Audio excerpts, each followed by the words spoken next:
Here. Tonight in Utica as the Comets welcome the Charlotte Checkers for a pair of games this week. We're going to head live to the Adirondack Bank Center where Spencer Davidson is standing by live to get us ready for a midweek puck drop. Spencer, good evening. Hey there, Kristen. Good evening, everyone. I got a bit of good news, bad news for you. The good news, it is an absolutely perfect evening outside here in the spring out in the area. The bad news is that those in attendance here tonight won't be able to enjoy that because there's no retractable roof here at the Adirondack Bank Center. But more good news, we get a little taste of something different as the Comets take a break from their regularly scheduled opponents to face a team that they haven't played in 2 calendar years, more than 2 calendar years. The bad news, again, the Checkers are a heck of a team, and the Comets really are running out of time to make a push here. Taking a look at the North Division standings as we head into the night, Utica once again gave itself a chance to pull within 1 game of 500 for the first time this season, but 3 straight losses since then, including 2 last weekend. The North Division leading Laval has derailed those hopes. The Comets now sitting 14 points out of that 5th and final playoff spot in the division with 52 points. Syracuse Crunch and Cleveland Monsters both tied with 66. The Crunch on a 4-game winning streak, while the Monsters are on a 4-game losing streak to lift Syracuse into 4th place due to tiebreaker. Utica also 12 points back of Belleville in 6th, so I'm not going to lie to you, it's a big hole to climb with just 15 games to go and 2 coming up against a tough Checkers team, though the Comets do have a game in hand on both Syracuse and Cleveland. So still mathematically possible, of course, but the Comets really need to win about 12 of their final 15 games in order to really have a realistic shot at this. They also need some help in addition to that. That's a winning percentage of 80%, and the Comets come in just 5-5 in their last 10, so that's certainly not gonna cut it, but there is a chance. So there's that. Now, as for tonight's opponent, it's been a long time since the Comets and Checkers have gone head-to-head. 747 days, to be exact. Now, these teams did not meet at all in the regular season last year. They haven't squared off since a 2-1 overtime win for Charlotte here at the Adirondack Bank Center on March 3rd, 2023. Yeah. The Checkers come in a much better position, 4th in the Atlantic with the top 6 in that division making the postseason. And so their magic number to clinch a playoff spot is down to just 8 points. So the Checkers need just 4 more wins or even a couple of Hartford losses to lock up a postseason position. They'll look to get 2 here this week against Utica, the Comets, and Checkers going head-to-head tonight and Saturday night.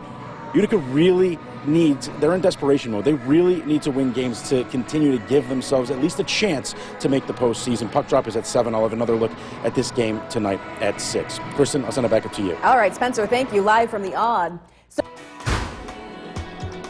Here at the Adirondack Bank Center, it's hockey night in Utica. The Comets hosting the Charlotte Checkers for the first time in more than 2 years. Desperate for wins. We'll take a look at this game and also a couple of awards for local college hockey players coming up later in sports. And it's been a beautiful day across.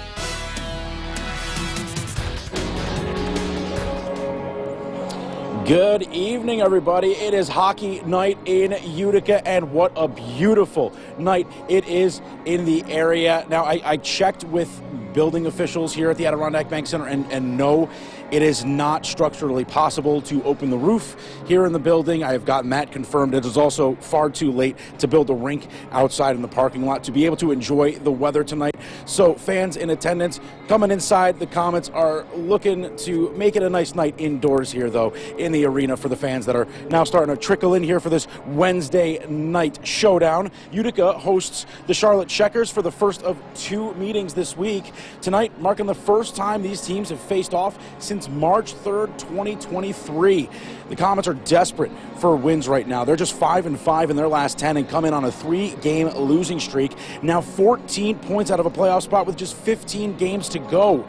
The Checkers, meanwhile, well, they're sitting pretty. Despite hovering around 500 themselves in their last 10, Charlotte sits 4th in the Atlantic Division with a magic number of just 8 to clinch the postseason, which they can all but lock up with wins here tonight and Saturday, and then a game in Rochester against the Amherst sandwiched in between on Friday. Now, while I'm over here at the Odd, For her part, next door this winter at the Utica University Nexus Center, a Pioneers women's ice hockey player is up for a major national award.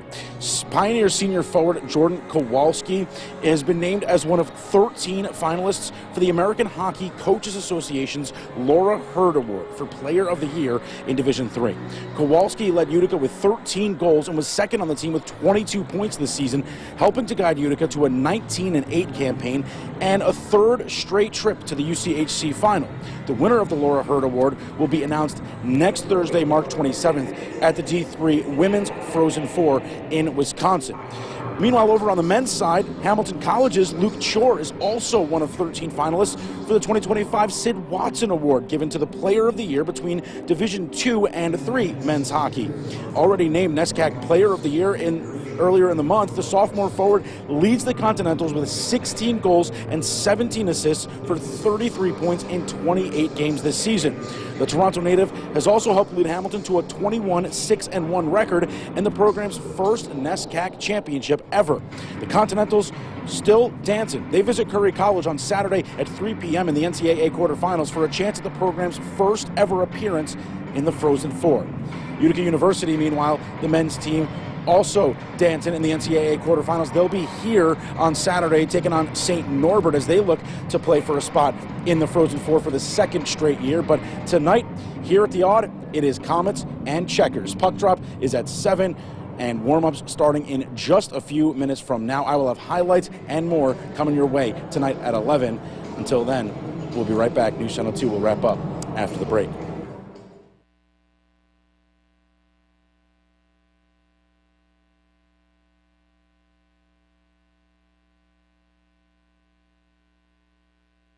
And now, from the Ford Sports Station, here's Sports Director Spencer Davidson. Good evening. The Comets' postseason hopes are dwindling. Just 15 games remain in the regular season coming into the night, with Utica sitting 14 points out of a playoff spot in the North Division. Needing wins big time, the Comets hosted an unfamiliar opponent for a good test tonight at the Adirondack Bank Center. It's hockey night in Utica. The Comets facing the Charlotte Checkers for the first time in 747 days. Since March 3rd, 2023. Unfamiliar opponents, some familiar faces, though. Kyle Criscuolo played 63 games here last year. Will Lockwood, 24 games in the 2020-21 season. And Bobby Sanguinetti, part of that Comets 2014-15 Western Conference Championship team, now an assistant with Charlotte. Comets lost their last three, but showing some desperation early. Shot goes off the end boards here. Seamus Casey feeds Jack Malone backdoor, who tees it up for the one-timer, his 8th of the year. Utica up 1, 2:10 in. Checkers would tie at 1, but less than 2 minutes after they do, it's Malone again, looking like Carl Malone. The mailman delivering again off the rebound from a Mike Hardman shot. Comets back on top 2-1. Just before the midway point of the opening frame, Nathan Ligari making things happen, wins the battle and slings it on goal. Quick release fools Cooper Black. Comets get some insurance up 3-1. That would end Black's night. Capo Kakinen on in relief. And that seemed to spark the Checkers. Less than a minute into the second, C.J. Smith with an absolute rip top shelf brings Charlotte back within 1. Then 6 minutes in, Trevor Carrick beats Nico Dawes' glove side on the one-timer. Justin Sordiff with the feed, and just like that, we're knotted up at 3. But Utica responds just over a minute later. Mark McLaughlin sends it up ahead for Xavier Perron, all alone, and he buries it on the backhand. Comets retake the lead 4-3, and that would be it for the scoring. Big win for Utica to snap the skid, as these teams will do it again here on Saturday night. In other hockey news, Utica University senior forward Jordan Kowalski is up for a major national honor. Kowalski has been named one of 13 finalists for the Laura Hurd Award for Division III Player of the Year. The Massachusetts native led Utica with 13 goals and 22 points this season, was second on the team, helping to guide Utica to a 19-8 campaign and a third straight trip to the UCHC final. The winner of the Hurd Award will be announced next Thursday, March 27th. On the men's side, Hamilton College's Luke Chor is also one of 13 finalists for the 2025 Sid Watson Award for Player of the Year in Division II or III men's ice hockey. The sophomore forward already been named NESCAC Player of the Year as he leads the Continentals with 16 goals and 33 points in 28 games. The Toronto native looking to join former Continentals goalie Evan Buitenhuis as a Watson Award recipient. The All-American earned the honor back in 2017. Chor has helped lead Hamilton to a program best 21-6-1 record, its first NESCAC championship, and Hamilton will take on Curry College in the NCAA quarterfinals. on Saturday. On the hardwood, it's the evening.